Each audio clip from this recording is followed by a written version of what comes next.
High friends, welcome to my channel healthy lifestyle. Healthy lifestyle या चॅनलमध्ये तुम्हा सर्वांचं खूप खूप स्वागत आहे. आजच्या व्हिडिओमध्ये आपण अशा काही सवयी जाणून घेणार आहोत ज्यामुळे आपल्या मेंदूची अक्षरशः वाट लागते. व्हिडिओमधील माहिती आवडल्यास व्हिडिओला लाईक नक्की करा आणि आपल्या चॅनलवर जर नवीन असाल तर चॅनलला सबस्क्राईब करा. असे बरेचसे लोक आहेत ज्यांना आता बाहेर जायला आवडत नाही. काहींना अंधाऱ्या खोलीत पडून वेळ घालवायला आवडतं किंवा हेडफोनवर मोठ्या आवाजात संगीत ऐकायला आवडतं. पण तुमच्या अशा वागण्यामुळे मेंदूवर वाईट परिणाम होतोय असं काही संशोधनातून समोर आलं आहे. या व्हिडिओमध्ये आपण अशा 11 सवयींची चर्चा करणार आहोत ज्यामुळे आपल्या मेंदूला हानी पोहोचते आणि त्यासोबत अशा सवयींवर मात कशी करायची हेही आपण या व्हिडिओच्या माध्यमातून जाणून घेणार आहोत. एक, अपुरी झोप. अमेरिकेच्या न्यूरोलॉजी आणि वेलनेस सेंटरच्या मते आपल्या मेंदूचं सर्वात जास्त नुकसान हे आपल्या झोपेमुळं होतं. प्रौढांसाठी पुरेशी झोप म्हणजे दिवसातील 24 तासांपैकी 7 ते 8 तासांची झोप.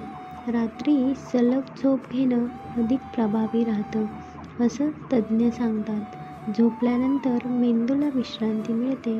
याशिवाय झोपेच्या वेळेस मेंदू नवीन पेशी तयार करतो. परंतु जर तुम्ही 7 तासांपेक्षा कमी झोपला तर नवीन पेशी तयार होत नाहीत.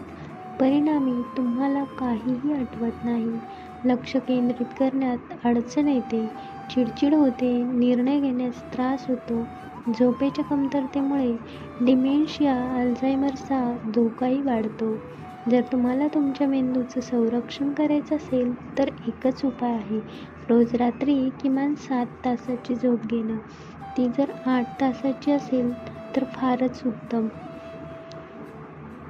त्यासाठी तुम्ही झोपी जाण्याअगोदर किमान 1 तास आधी बेडवर जायला हवं. या काळात तुम्ही कोणतंही गॅजेट वापरू नका. झोपेचं वातावरण तयार करण्यासाठी बेडरूम अगोदर स्वच्छ करा. खोलीतील प्रकाश कमी करा. तुमचे बेड, कपडे, खोलीचं तापमान सर्व काही आरामदायक करा.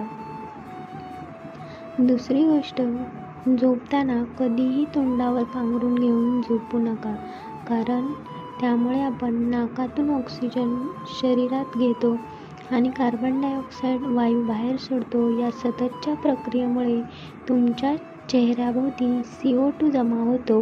परिणामी तुम्हाला रात्रीतून ऑक्सिजनची कमतरता भासू शकते. 2. नाश्ता करणं टाळणे.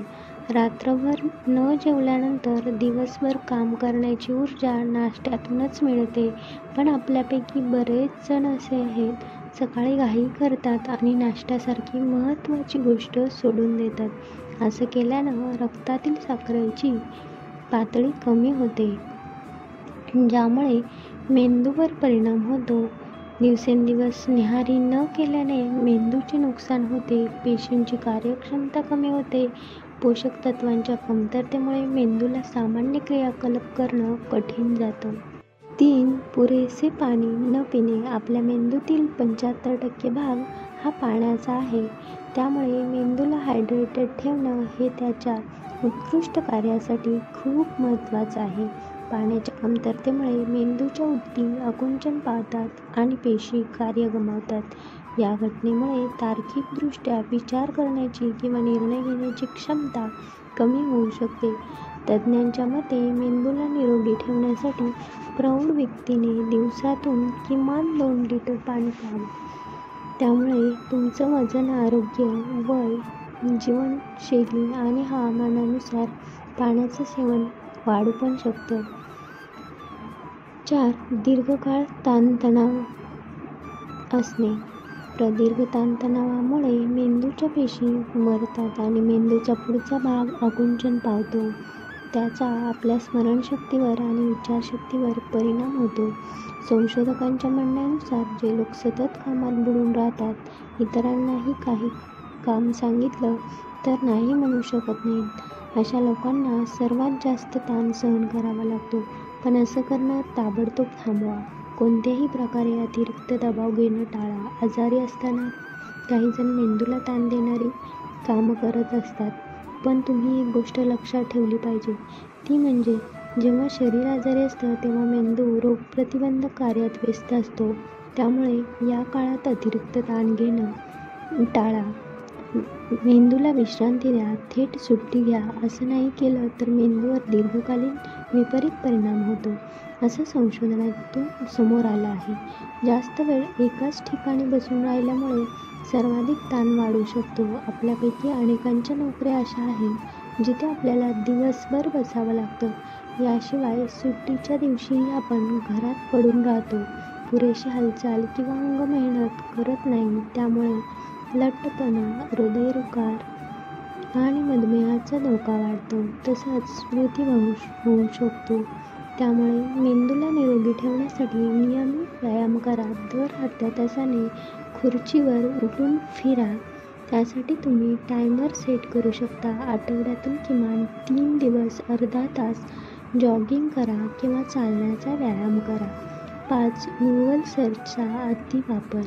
तुम्हाला आठवत असेल, आपल्या आधीची पिढी कॅल्क्युलेटरचा वापर न करता बऱ्याचदा छोटी मोठी आकडेमोड करायची. अनेक फोन नंबर त्यांच्या लक्षात राहायचे. भरपूर पुस्तके वाचल्यामुळे त्यांचे सामान्य ज्ञानही चांगले असायचे. त्यांच्या या सवयी मेंदूच्या व्यायामासारख्या आहेत, ज्यामुळे त्यांची विचारशक्ती आणि स्मरणशक्ती दीर्घकाळ मजबूत राहायची. पण आपल्या युगात आपल्याला इतकं लक्षात ठेवण्याची गरज नाही, त्यामुळे मेंदू कमकुवत होतोय. तुम्हाला जर मेंदूला तीक्ष्ण ठेवायचं असेल तर गुगल सर्चचा वापर न करता काही गोष्टी लक्षात ठेवा, असा सल्ला संशोधक देत आहेत. याशिवाय तुम्ही वेगवेगळ्या ब्रेन ॲक्टिव्हिटी गेम्स खेळू शकता, जसं की word jumble, puzzle matching, Sudoku इत्यादी खेळ तुम्ही खेळू शकता.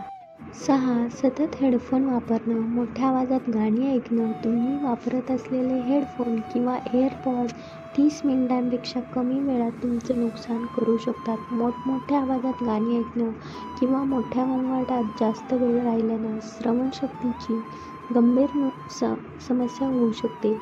एकदा का तुमचं श्रवण बिघडलं तर ते दुरुस्त करता येत नाही, अशी भीती व्यक्त केली जात आहे. श्रवणशक्ती कमी झाली तर त्याचा थेट परिणाम मेंदूवर होतो. अमेरिकेतील संशोधकांच्या मते श्रवणशक्ती कमी झालेल्या लोकांच्या मेंदूच्या ऊतींचे नुकसान होते, ज्यामुळे त्यांना अल्झायमर होण्याचा धोका वाढतो. परिणामी अभ्यास करणं आणि लक्ष केंद्रित करणं कठीण होतं.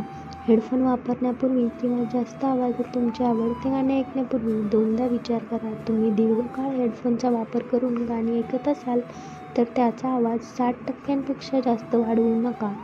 सतत हेडफोन न वापरता तासभर ब्रेक घ्या. 7. सतत एकटं राहणं. लोकांमध्ये न मिसळणं. लोकांशी बोलणं, गप्पा मारणं हे तुमच्या मेंदूच्या आरोग्यासाठी खूप महत्त्वाचं आहे. एकट्याने जास्त वेळ घालवल्याने तुमच्या मेंदूवर पुरेशी झोप न मिळण्याइतका वाईट परिणाम होतो. मित्रमैत्रिणींसोबत आणि घरातील लोकांसोबत राहिल्याने आपला मेंदू ताजातवाना राहतो. त्याऐवजी एकाकीपणामुळे नैराश्य, चिंता आणि स्मृतिभ्रंश आणि अल्झायमरचा रोगाचा धोका वाढतो. तुमचा मेंदू निरोगी ठेवायचा असेल तर काही जवळचे मित्र, कुटुंबियासोबत नियमित वेळ घालवा, पण हो, ते सकारात्मक विचारांचे लोक असले पाहिजेत. 8. नकारात्मक विचार आणि लोक. जर तुम्हाला सतत नकारात्मक विचार करण्याची सवय असेल, आपलं काहीच होऊ शकत नाही, जगात खूप वाईट परिस्थिती आहे, भविष्य अंधकारमय आहे, आपण नशीबवान नाही आहे, असे नकारात्मक विचार मेंदूला हानिकारक ठरवतात. कारण नकारात्मक विचारांमुळे एकीकडे तणाव, नैराश्य आणि चिंता निर्माण होते. म्हणून नकारात्मक विचार त्वरित थांबवण्याचा प्रयत्न करा. असे वारंवार केल्यास सवय होईल. तुम्हाला एकट्याला हे शक्य नसेल तर मानसोपचार तज्ज्ञाची मदत घ्या. नकारात्मक मित्रमंडळी टाळणं देखील खूप महत्त्वाचं आहे. नकारात्मक बातम्या पाहण्यापासून स्वतःला रोखण्याचा प्रयत्न करा. 9. अंधारात जास्त वेळ घालवणं. अमेरिकेतील एका संशोधनातून असं दिसून आलं आहे की जे लोक अंधारात जास्त वेळ घालवतात किंवा बंदिस्त ठिकाणी जास्त काळ थांबतात, जिथे जास्त प्रकाश नाही, हवेची हालचाल होत नाही, अशा वातावरणामुळे मेंदूवर मोठा दबाव निर्माण होतो. कारण सूर्यप्रकाशाचा संपर्क आपल्या मेंदूसाठी खूप महत्त्वाचा असतो. अन्यथा नैराश्यासारख्या समस्या उद्भवू शकतात. तुमचा मेंदू निरोगी ठेवण्यासाठी तुम्ही दररोज उन्हात जावे, त्यासाठी बाहेर जा. तुम्ही घरात असाल तर दरवाजे आणि खिडक्या उघडा. 10. जास्त खाण्याची सवय. किती हेल्दी फूड असलं तरीही जास्त खाण्याची सवय मेंदूला हानी पोहोचवते. संशोधनातून असं दिसून आलं आहे की जास्त खाल्ल्याने मेंदूच्या धमन्यांमध्येही अडथळे तयार होतात आणि रक्तप्रवाह कमी होतो.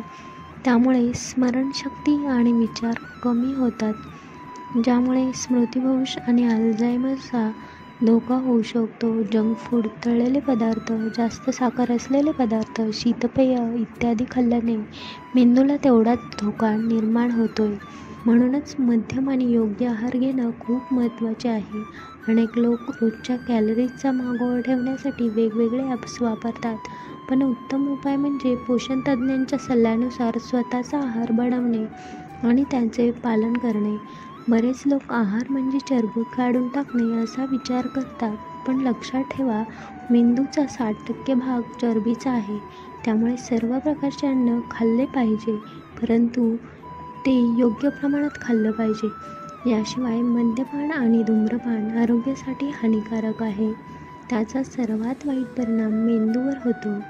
या गोष्टी मेंदूच्या नसा आकुंचित करतात आणि पेशींचे नुकसान करतात. परिणामी आपल्या मेंदूचा हिप्पोकॅम्पस, म्हणजे जिथं आठवणी साठवल्या जातात, तो विकसित होऊ शकत नाही. 11. अतिरिक्त स्क्रीन टाईम. जास्त स्क्रीन टाईमचा मेंदूच्या आकारावर आणि विकासावर मोठा परिणाम होतो आहे. मुलांच्या मोबाईलच्या अतिवापरामुळे फ्रंटल कॉर्टेक्समध्ये अधिक नुकसान होतं, जे पौगंडावस्थेपासून ते 25 वर्षांपर्यंत बदलतं. संशोधनात असं दिसून आलं आहे की जे मुले दिवसात 7 तासांपेक्षा जास्त वेळ स्क्रीनसमोर घालवतात, त्यांचे सेरेब्रल कॉर्टेक्स पातळ असतात. कारण मोबाईल फोनच्या इलेक्ट्रोमॅग्नेटिक फील्डच्या दीर्घकाळ संपर्कात राहिल्याने डोकेदुखी, गोंधळ आणि ब्रेन ट्यूमरसारखे विकार होतात. या कारणास्तव मुलांचा स्क्रीन टाईम पूर्णपणे कमी केला पाहिजे. तसंच फोन शरीराजवळ ठेवून झोपू नये. फोन खिशात न ठेवता बॅगेत ठेवा. जर तुम्हाला जास्त वेळ बोलायचे असेल तर तुम्ही फोन कानाला न लावता स्पीकरद्वारे बोलू शकता. बोलण्यापेक्षा मजकूर पाठवणे अधिक उत्तम.